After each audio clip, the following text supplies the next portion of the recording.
সকালে ঘুম থেকে উঠি ৮টা ৩০ সময়।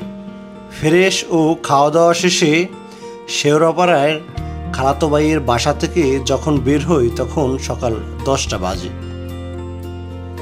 যখন রওনা হই তখন আকাশটা মেঘলা ছিল। আমরা একটা রিক্সা নেই, উদ্দেশ্য মিরপুর 2-এ স্টার সিনেপ্লেক্সে। আমার পাশে যে রয়েছে ওর নাম জিসান ফকির, আমার ভাগ্নে। আমরা দুইজনেই তুফান মুভিটি দেখতে রওনা হয়েছে। কিছু দূরে আর কি মিরপুর 10-এ আসার পরে প্রচুর বৃষ্টি পড়া শুরু করে, যার কারণে আমাদের মাঝপথে থামতে হয়। অবশেষে আমরা স্টার সিনেপ্লেক্সে এসে পৌঁছালাম প্রায় 11টা বাজে। আমরা এখনই মুভি দেখতে শুরু করব। মুভিটা শুরু হয়েছে। মুভিটা দেখার পরে রিভিউ দেব, থাকুন আমাদের সাথে। তুফান মুভিটা শুরু হয়েছে তুফানের মধ্য দিয়েই।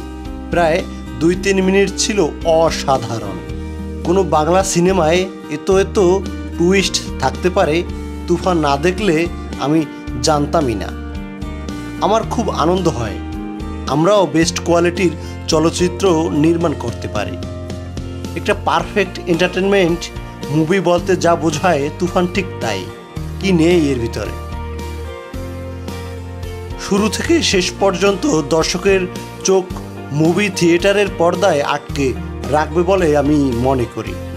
শুরুর পরে কিছুটা বোরিং লাগা শুরু করে, তবে ছিল হালকা টুইস্ট। এরপর শুরু হয় কাহিনীর গভীরতা, বাড়তে থাকে টুইস্ট, গল্পের ভেতরে গল্প। রায়হান রাফির কি চমৎকার মেকিং! কাহিনীর কোনো অংশ বাহুল্য মনে হয়নি আমার কাছে। ক্যামেরার কাজ প্রশংসনীয়, প্রত্যেকটা গান অসাধারণ, অনেক সুন্দর, মনে দোলা লাগার মতো। তুফান দেখে কেউ বোর হবে না, এটা গ্যারান্টি দিতে পারি। মেগাস্টার সাকিব খানের বডি ল্যাঙ্গুয়েজের প্রচুর ইমপ্রুভমেন্ট হয়েছে। একজন দুর্ধর্ষ গ্যাংস্টারের বডি ল্যাঙ্গুয়েজ যেমন হওয়া উচিত, মাফিয়া গ্যাংস্টারের চোখে মুখে যেমন হিংস্রতা নৃশংসতা থাকার কথা, তার সবই ছিল সাকিব খানের মধ্যে। সাকিব খান অদ্ভুত সুন্দর অভিনয় দেখিয়ে মুগ্ধ করেছে তার ভক্তদের। দুষ্ট কোকিল গানে মিমি চক্রবর্তীর সাথে পিস্তল হাতে সাকিবের নাচের দৃশ্য লক্ষ্য করলে বুঝবেন তার ফুটওয়ার্ক কত ক্যারিশমেটিক ছিল।